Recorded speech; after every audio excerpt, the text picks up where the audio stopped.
Débattre aujourd'hui de la situation sanitaire, épidémiologique caractérisée par la létalité accrue du Covid-19 ce mois de février et la menace d'Ebola. Dans un contexte sécuritaire tendu, quelles nouvelles mesures, le cas échéant, ou quel ajustement de la stratégie en cours, nous tenterons de répondre à ces questions avec nos deux intervenants du jour. J'ai nommé le docteur Boli Diop, chef de la division surveillance et riposte vaccinale au ministère de la Santé. Il est aussi le président de l'Ordre des médecins du Sénégal. Docteur Diop, bonjour. Bonjour, monseigneur. Nous sommes également avec le professeur Saïd Gaye, spécialiste en communication de crise. Bonjour, professeur. Oui, bonjour, monseigneur. Alors, parlons d'abord des aspects sanitaires, épidémiologiques. Docteur Boli Diop, vous l'avez entendu peut-être dans ce journal tout à l'heure, les chiffres semblent montrer une hausse du taux de létalité ces derniers mois, particulièrement ce mois de février en tendance. Donc d'ici la fin du mois de février, si la tendance se confirme, on devrait voir le taux de létalité augmenter nettement par rapport au mois de janvier. Qui plus est, il y a la menace de Ebola. Qui donc a fait déjà quelques victimes en Guinée. Est-ce que, au vu de ces conditions et de la situation sécuritaire aussi, on s'interroge sur la reconduction du couvre-feu à partir du 20 prochain. Au vu de toute cette situation, est-ce qu'il y a quelque chose à revoir dans notre approche de riposte au Covid-19 d'après vous? Merci, monseigneur. Effectivement, comme on l'avait dit et annoncé, dans le cadre de la lutte contre une épidémie, les stratégies sont toujours dynamiques et changeantes, eu égard en tout cas des informations que nous disposons. Donc dans ce cas, je pense que la situation épidémiologique aujourd'hui a été marquée en dehors de la COVID-19 qui est en train de progresser, mais quand on voit aussi la courbe épidémiologique et quand on se donne des projections sur les jours et les semaines à venir, on peut dire en tout cas le plus dur a été franchi si on se projette sur les 15 à 20 jours en tout cas à venir. Vous savez que depuis le mois de novembre, nous ne cessons d'assister à une ascension de la courbe épidémiologique corrélée à un nombre de cas graves, mais aussi corrélée à un nombre de décès, ce qui a fait aussi la létalité, n'est-ce pas, a augmenté. Je pense que plus ou moins le système a essayé de s'adapter, mais on le savait que cette deuxième phase, en tout cas, allait être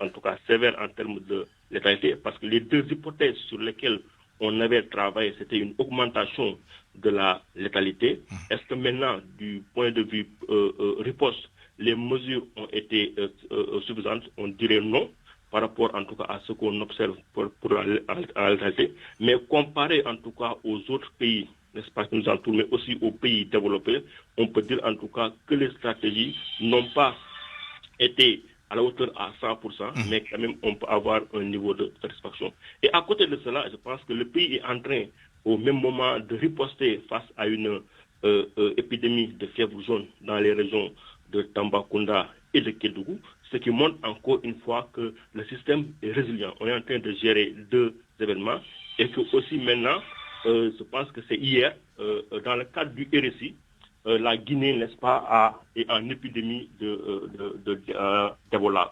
Vous savez que la Guinée et le Sénégal, c'est deux peuples pareils.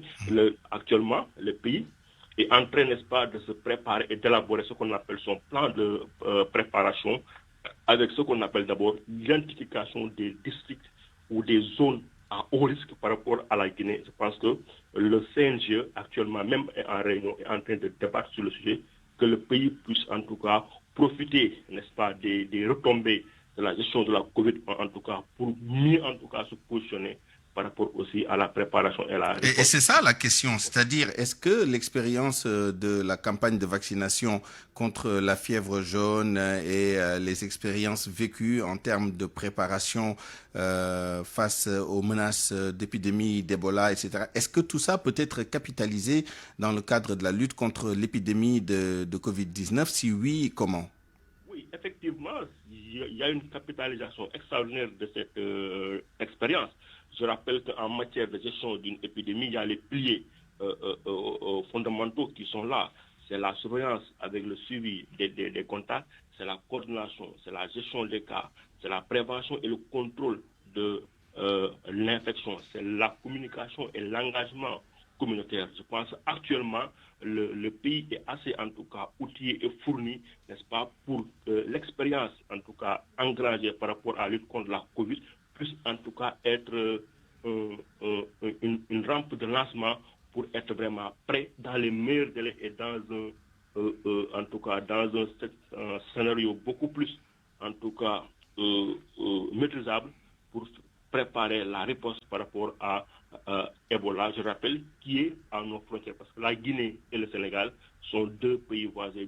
Bien vrai que l'épicentre de l'épidémie de l'Ebola est au niveau de la Guinée forestière, un peu loin au sud-est de la Guinée, assez loin de la frontière, effectivement. Frontalier avec la Côte d'Ivoire, la Sierra Leone et le Libéria, mais quand on sait que maintenant, avec le mouvement des populations, il faudra se préparer à toute éventualité. Et le pays est en train, n'est-ce pas, de se préparer à cela. N'est-ce pas? Professeur Saïd Gaye, qu'en est-il de la communication? Faut-il actualiser la stratégie et surtout les éléments de langage en intégrant justement une communication qui prenne en compte aussi les autres menaces et risques?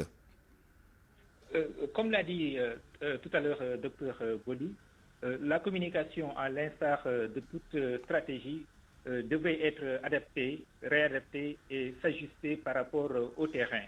On a remarqué, et vous l'avez dit tout à l'heure, que pour le moment, sans risque de nous tromper, que les vacances scolaires du 30 janvier jusqu'au 7 février n'ont pas eu l'impact positif sur la progression de l'épidémie. Parce que si vous notez bien, il y a eu une hausse du nombre de cas guéris, 1824 pour cette semaine. Mais aussi, on a vu aussi que les cas actifs continuent aussi d'augmenter. Actuellement, on est à peu près, jusqu'à hier, on était à 4875 cas, disons, de malades qui sont traités. Maintenant, ce qu'il faudra faire, c'est qu'il faudra remobiliser les communautés, comme ce fut le cas pendant les mois d'avril, les mois de mai et disons le mois de juin 2020. Actuellement, je pense qu'il y a un lien ou bien une relation qui a été coupée et qu'actuellement, comme vous dites, nous sommes entourés par un cercle de feu sanitaire. À l'est du pays, on parle de fièvre jaune là-bas. Au sud, on parle de l'Ebola. Et le coronavirus est encore là. Donc, il faudra réadapter la communication et essayer aussi de distinguer les trois, parce que ce sont trois maladies très distinctes. Et maintenant, concernant la pandémie, surtout le coronavirus, ce qu'il faudra faire, c'est que actuellement, c'est la première pandémie à l'ère des réseaux sociaux. Et qu'il y a ce qu'on appelle l'infodémie qui accompagne cette pandémie. Ce sont les fake news, c'est l'information qui fait peur un peu partout. Et je pense qu'il est temps de remobiliser les communautés. Il est temps aussi de promouvoir activement le port de masque concernant donc ce coronavirus. Maintenant, il y a d'autres petites mesures à prendre. C'est par rapport au couvre-feu. Est-ce qu'actuellement on fait un bon usage du couvre-feu? Est-ce qu'on a des indicateurs objectivement vérifiables par rapport à ce couvre-feu-là? Je pense qu'il y a beaucoup de choses donc à revoir. Et comme je l'ai dit au départ, il faudra toujours réajuster la communication, réadapter la communication et aussi prendre en considération que la communication, si on ne mobilise pas les communautés concernant ces maladies, on risque de ne pas avoir les résultats escomptés. On reviendra sur le couvre-feu tout à l'heure, mais avant cela, je voudrais vous entendre sur quand même la vaccination qui va démarrer très très bientôt, à la fin du mois de février, si on en croit le chef de l'État qui a demandé en tout cas aux autorités sanitaires de tout faire pour que la vaccination commence à la fin du mois de février.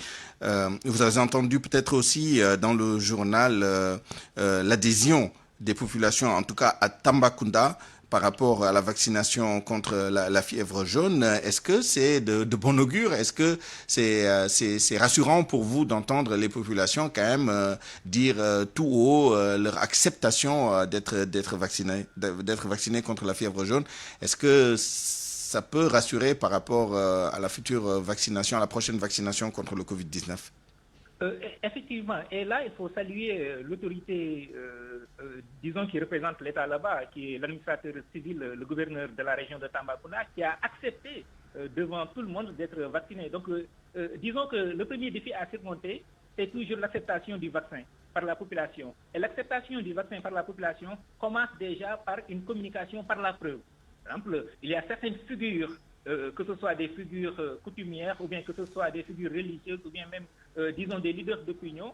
Si ces figures-là acceptent d'être vaccinées, souvent, on peut arriver à une acceptation par disons, par la population. C'est un prérequis pour garantir la réussite, disons, des programmes de vaccination. Et ce qui se passe actuellement à Tamba, je pense que devait être multiplié un peu partout, surtout en ce qui concerne le coronavirus. Parce que comme je vous l'ai dit, ici, peut-être s'il y a écrit quelque part, c'est par rapport aux informations erronées qui sont en train d'être diffusées, qui sont en train d'être partagées dans les groupes WhatsApp, mais aussi par rapport à certaines personnes qui sont plus ou moins écoutées dans l'espace médiatique, qui sont en train donc de véhiculer ces informations. Mais ce qui est actuellement en train de se passer au niveau de Tambacounda, dans la région de Tambacounda, est à saluer et à multiplier un peu partout dans le pays. Ben, entendons justement le chef de la division surveillance et riposte vaccinale au ministère de la Santé, docteur Boli Diop, vous êtes toujours avec nous sur la vaccination.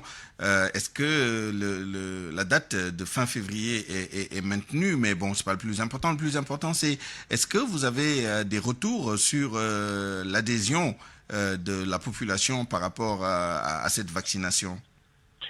Effectivement, je pense que les opinions sont en train de bouger et de bouger dans le bon sens. Aujourd'hui, je pense qu'il y a toute une stratégie qui a été mise en place par le ministère qui a donné la parole vraiment aux acteurs, aux techniciens pour un peu parler de la vaccination. Aujourd'hui, les 2 semaines que nous avons traversées ont été marquées par des communications entre experts, entre scientifiques au niveau du pays. Et vous avez entendu le CCVS, c'est le comité consultatif pour la vaccination au Sénégal, qui est monté au créneau et qui a en tout cas montré à la communauté scientifique au monde le rôle qu'ils ont dans l'introduction de tous nos vaccins au pays. Et je pense que c'est les experts nationaux qui sont là et pour lesquels on n'a aucun doute par rapport en tout cas à leur sincérité, à leur engagement et qui ont donné toutes les garanties pour que si un vaccin doit arriver au Sénégal et que les populations doivent être vaccinées, ça va passer par leur onction. Je pense qu'il faut saluer ce comité qui est en train de faire un travail extraordinaire. Et aussi dans cette même lancée, vous avez vu, il y a les syndicats et même il y a l'ordre des médecins qui s'est engagé aussi à faire de la communication pour que les populations et les comités scientifiques puissent en tout cas comprendre tous les enjeux de cette vaccination. On est rassuré. Je suis un ancien médecin de Tambacounda. Je sais que c'est une zone difficile, mais c'est une zone aussi où les populations connaissent la gravité de la fièvre jaune. Aujourd'hui, je pense que c'est heureux de le dire, parce que c'est de notre responsabilité en tant que gouvernement, en tant que ministère de la Santé, de donner la bonne et la vraie information. Aujourd'hui, avec les informations que nous détenons au niveau de Tambacounda et de Kédougou, si on ne vaccine pas contre la fièvre jaune cette année, l'année prochaine, ça sera une hécatombe. Donc nous, on a pris en tout cas notre responsabilité, on a communiqué, on a informé, et c'est heureux en tout cas de voir que la population adhère, n'est-ce pas, à cette vaccination. C'est la même chose et la même approche qu'on va faire avec le coronavirus. Aujourd'hui, on sait, et c'est les données, c'est les analyses qui nous montrent que ceux qui meurent de Covid au Sénégal, je ne dis pas ailleurs, mais au Sénégal, c'est souvent les personnes âgées, c'est les personnes vulnérables. C'est pour cela que le comité scientifique est en train de travailler sur ça, par rapport à la priorisation même de ceux qui vont être vaccinés en premier au niveau du Sénégal. Je pense que c'est acté par le comité technique. On va cibler les gens qui meurent. Et si on fait cela, on aura un impact significatif sur l'évolution de la maladie, mais aussi sur l'évolution de la létalité. Malheureusement, il nous reste très peu de temps. Nous aurons certainement l'occasion de revenir avec vous sur la stratégie vaccinale du Sénégal. Mais juste en quelques secondes, s'il vous plaît, d'après vous, faut-il lever le couvre-feu à partir du 20 février? En tout cas, eu égard aux données, aux analyses que nous faisons chaque jour par rapport à ces données, pour nous, en tout cas, le couvre-feu sera une mesure, en tout cas, que le CNG va donner au gouvernement de lever, parce que ce n'est pas seulement le couvre-feu qui aura un impact, c'est le couvre-feu accompagné d'autres mesures. Et qu'aujourd'hui, je pense que le temps est court, mais on est vraiment à un véritable, ce qu'on appelle, dialogue de sourds entre les autorités et la population. Et ça, il y a beaucoup d'arguments techniques qui vont nous permettre d'étayer cela, parce que comme on le dit, on est devant une épidémie qui fatigue souvent les personnes âgées et les vulnérables, qui ne fatigue pas les jeunes ou qui ne les tue pas.